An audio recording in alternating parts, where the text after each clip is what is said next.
हाय, नमस्ते, good morning. कैसे हैं सभी लोग? मैं आशा करता हूँ आज का वैलेंटाइन का ये दिन आपका अच्छा जा रहा होगा और ये वीकेंड वैलेंटाइन, महाशिवरात्रि और काफ़ी बड़े-बड़े मैचेस भी हैं, तो उम्मीद करते हैं सबका काफ़ी अच्छा और मंगलमय रहे। यही उम्मीद से मैं स्वागत करता हूँ आप सभी का।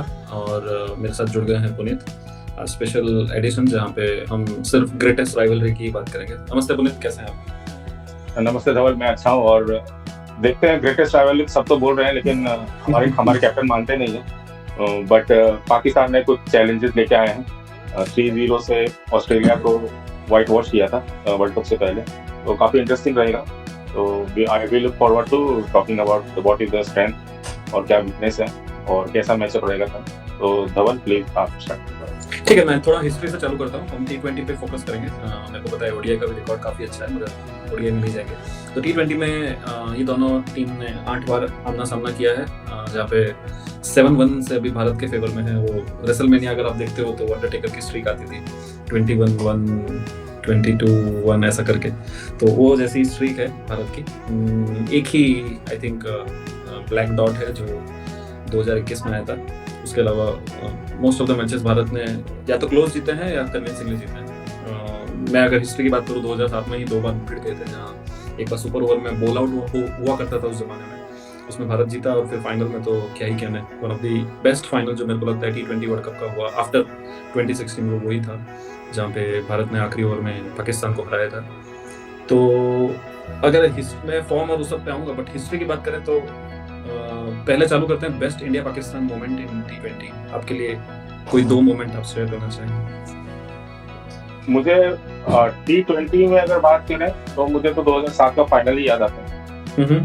और वो बॉल आउट भी याद आता है, क्योंकि वो पहले 2 मैचेस थे और दोनों इतने इतने इंटरेस्टिंग और इतने नेल बाइटिंग मैचेस थे कि उसके आगे आई डोंट थिंक कि और कोई मैच आ पाएगा। लेकिन हाँ, मेलबोर्न में जो विराट कोहली की जो नॉक आया था, वो भी उसी कैटेगरी में आता है। तो मैं 2 नहीं, ये 3 मैचेस मेरे लिए रहेंगे सबसे मेमोरेबल इंडिया पाकिस्तान राइवलरी में इन T20। ओके, मैं अगर T20 वर्ल्ड कप की बात करूं तो just because of adrenal rush और जो दिवाली का माहौल था उसकी वजह से मैं विराट कोहली वाले मोमेंट को फर्स्ट पे रखूंगा, क्योंकि वो अविश्वसनीय मोमेंट था। आई थिंक 30 पे 4 हो गया था और हम सब ने तो उम्मीद छोड़ दी थी। मैं तो शायद अपने शॉपिंग या उस पर काम पे निकल गया था, डीमार्ट में खड़ा हुआ था और मैच देख रहा था आखिरी 2 ओवर, और मेरे मुंह से जो चीख निकली और सभी लोग वहाँ पे जो उत्साह मैंने देखा, वो मेरे को आज भी गूज़बम्प देता है। तो वो मोमेंट मैं नहीं भूल पाऊंगा, पर्सनली काफ़ी यादगार रहा। और विराट कोहली और हार्दिक पांड्या का भी नाम लूंगा। थोड़ा ओवरशैडो हो गए थे वो, मगर काफ़ी इंपॉर्टेंट पार्टनरशिप थी वो, इसलिए मुझे हार्दिक पांड्या बहुत पसंद है। और अगर मैं दूसरे मोमेंट की बात करूं तो आई थिंक मैं इंडिया पाकिस्तान का यूएसए वाले मैच का भी याद करूंगा, क्योंकि 118 या 119 ही बनाए थे हमने। और जो पाकिस्तान के कुछ बड़े बड़े कॉमेंटेटर से हम लोगों का स्टार्ट हो गया था कि 15 ओवर में होना चाहिए, 16 ओवर में होना चाहिए। उसके बाद वो लोग भूल गए थे कि भारत के पास एक अटैक भी है, बॉलिंग जो इक्वली मेनेसिंग है। आई थिंक हमारी बैटिंग की ज़्यादा बात होती है, वो बॉलिंग की नहीं होती, तो मेरे हिसाब से उस मैच में वो हमने दिखाया था। तो चलो मूव ऑन करते हैं। आपके लिए एनालिसिस करें तो क्या भारत की स्ट्रेंथ रहेगी इस मुकाबले में कोलंबो के पिच को देखते हुए? मुझे लगता है कि कुलदीप यादव को भी खिलाना चाहिए। कुलदीप यादव, अक्षर पटेल और वरुण चक्रवर्ती, क्योंकि कुलदीप किसकी जगह? अर्शदीप? यस, अर्शदीप। ओके, तो आप हार्दिक, दुबे और बुमराह से आप पेस और मीडियम पेस करवाएंगे और बाकी 3 आपके स्पिनर? जी, क्योंकि कोलंबो का जो पिच है वो स्पिनर फ्रेंडली है और हमारे स्पिनर्स वर्ल्ड क्लास स्पिनर्स हैं। और कुलदीप यादव भले इतना अच्छा लाइनअप है हमारा, बैटिंग की वजह से उनको मौका नहीं मिल पाता है, लेकिन जहाँ पे कंडीशन सूटेबल और वो मैच विनर है हमारे, तो और इतना इंपॉर्टेंट मैच है तो उनको जरूर प्लेइंग 11 में होना चाहिए, क्योंकि ये कंडीशन जो है उनके फेवरेबल में है। और वो उनकी जो साइड ऑफ रिस्क स्पिन है तो वो काफी हमें मदद कर सकती है। और हमने देखा है कि पाकिस्तान स्ट्रगल करती है कुलदीप के आगे। भले पाकिस्तान के पास भी अच्छे स्पिनर्स हैं, वो स्पिन ठीक ठाक खेल लेते हैं, लेकिन हमने पास्ट रिकॉर्ड देखा है कुलदीप का पाकिस्तान के सामने काफी अच्छा है। और जब आपको कंडीशंस सूटेबल मिल रहे हैं तो उनको जरूर खिलाना चाहिए मेरे ख्याल से। और रही बात बैटिंग की, तो बैटिंग में तो हम लोग फ्लॉलेस हैं ही। आई थिंक अभिषेक शर्मा भी वापस आ ही जाएंगे, और प्रीमियम फास्ट बॉलर को प्रीमियम उन्होंने रखा नहीं था पिछली बार जब उनका एनकाउंटर हुआ था, तो वो एनकाउंटर देखने के लिए काफी एक्साइटेड हूँ मैं। लेकिन एक ही कंसर्न है, जो अभी नया जो अभी पाकिस्तान कह रहा है हम उनका हुक्म का इक्का या फिर जो भी है, और इंडिया के जो स्ट्रगल्स है स्पिन के अगेंस्ट, उसको मद्देनजर अगर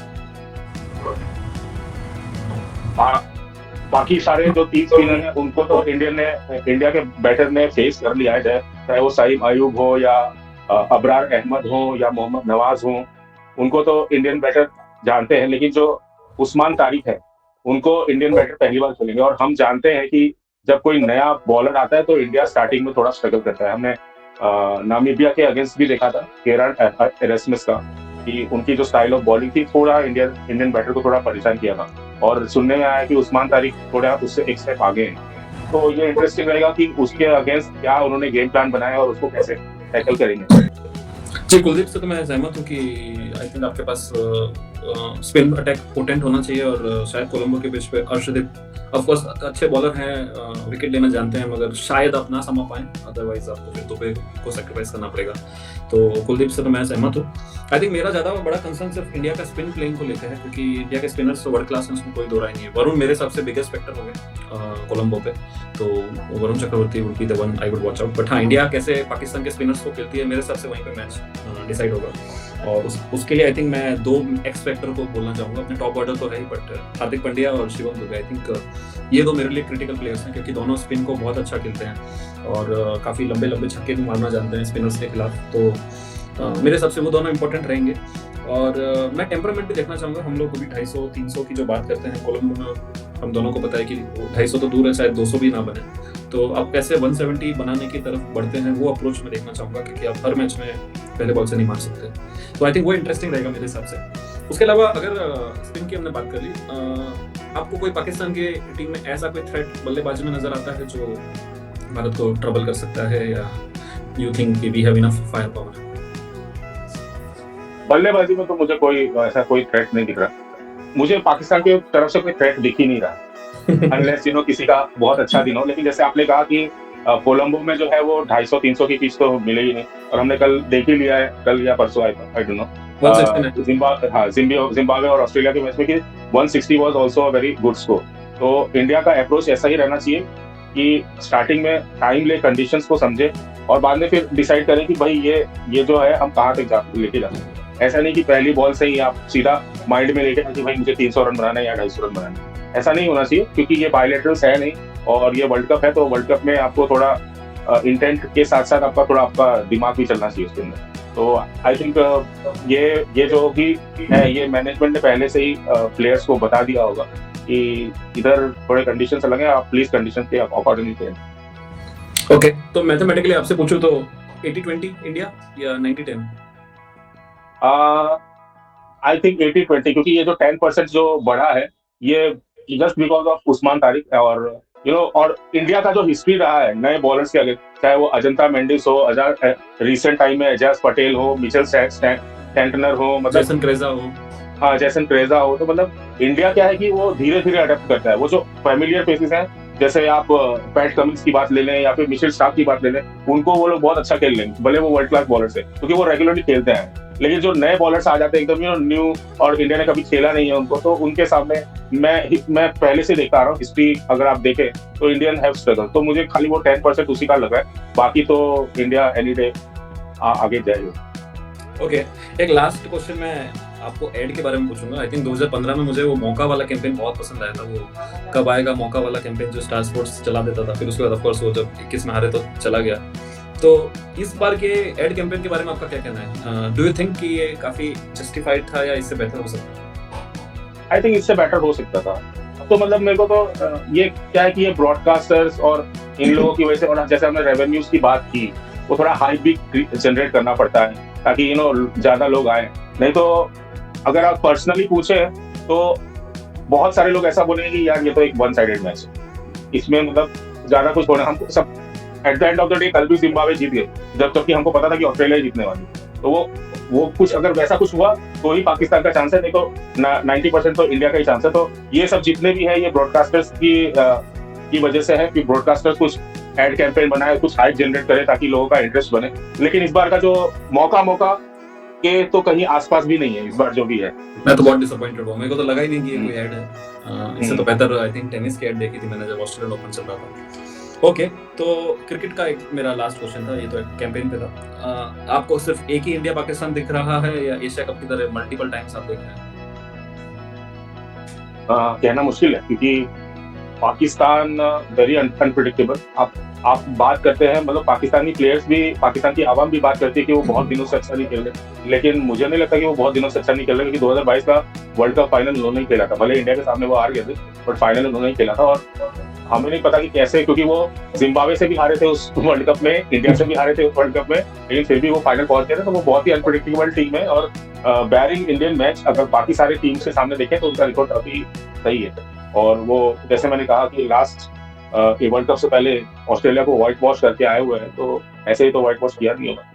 तो मैं नहीं चाहता, बट आई डोंट नो, हम देख सकते हैं आगे। ओके, तो कौन आपके प्लेयर ऑफ द मैच होंगे कल? Prediction time. कल prediction time, Jasprit Bumrah. Okay, मैं वरुण के साथ जाऊंगा। आई थिंक वरुण का मैं इंटरव्यू पढ़ रहा था जहाँ पे 2021 में जो उनके साथ हुआ सलूक, आई थिंक बाबर और रिजवान ने बहुत रन्स बनाए उनके खिलाफ, तो ही seems extra motivated I think for this contest. तो और उन्होंने ऐसा बोला है कि मेरे पास भी एक मिस्ट्री बॉल आ गया जो वो कल रिवील करने वाला है। मुझे अच्छा लगा कि खाली सारे मिस्ट्री पाकिस्तान लेके नहीं बैठा है, आई थिंक भारत के पास भी कुछ मिस्ट्री है। तो आई एम वेरी एक्साइटेड कि ये वरुण का गिमिक है या सच में उन्होंने कुछ वर्क किया है। तो मेरा बैट वरुण पे है, बट हाँ, कोई बैट्समैन भी बन जाता है, won't be surprise. Okay, anything to wind up या have we covered every points? जाने से पहले जो दुनिया बात कर रही है, काफी इंडियन लोग बात कर रहे हैं और काफी पाकिस्तानी तो पहले से ही बात कर रहे हैं, तो थोड़ा उस्मान तारिक पे हम थोड़ी चर्चा कर लेते हैं 2-4 मिनट। जैसे उनकी बॉलिंग स्टाइल पे अगर आपकी क्या राय है? मतलब वो सीधा भट्टा मार रहे हैं कि वो लीगल है, क्या है? आपको क्या लगता है उनकी बॉलिंग स्टाइल के बारे में? To be honest, I think मैं अपने ऑफिस में बहुत कॉर्पोरेट टूर्नामेंट्स खेलता रहता हूँ, तो मेरे को आई थिंक नेकेड आई ज़्यादा पता नहीं चलता है। तो मैंने रविचंद्रन अश्विन का बहुत डिटेल में एक ब्लॉग पढ़ा था, ट्विटर पे उन्होंने पोस्ट किया था। Someone has asked him to comment on Usman Tariq section और वो सब, तो उन्होंने बहुत अच्छा जवाब दिया था कि अगर नेकेड आई से सब पता चलने लगा होता तो आईसीसी की इतनी हाई क्लास वर्ल्ड अकेडमी जो है दुबई में, वो उसकी जरूरत ही नहीं होती। क्योंकि ये सब चीज़ें जो एंगल्स का एलिवेशन है, किस एंगल पर उसने बॉलिंग किया है, वो आई थिंक नेकेड आई से पता करना बहुत मुश्किल है। तो अनलेस वहाँ जाके वो ट्रायल करें, और उसमें भी कितने एंगल की बॉल, कौन सी बॉल उन्होंने चेक किया है, वो भी बहुत डिफिकल्ट है। ऑफ कोर्स अगर वो 15 डिग्री वाला रूल पहले वाला ही होता तो शायद वो बॉर्डर लाइन पे ही है मेरे हिसाब से, मगर जो ट्वीक हुआ है रूल उसके हिसाब से मैं तो उनको लीगल बॉलर नहीं मानता हूँ। और अगर आईसीसी उनको अलाउ कर रहा है तो मैं एटलीस्ट इस प्रोसेस पे तो आईसीसी पे ट्रस्ट करता हूँ। तो मुझे उनसे पर्सनली, वो ऑफ कोर्स पॉज लेते हैं, बट मैंने अश्विन को भी पॉज लेते हुए देखा है आईपीएल में, तो I don't think he belongs in that second category. आपका क्या मानना है? और उन्होंने बेस्ट तरीका भी दिया है उसको हैंडल करने का।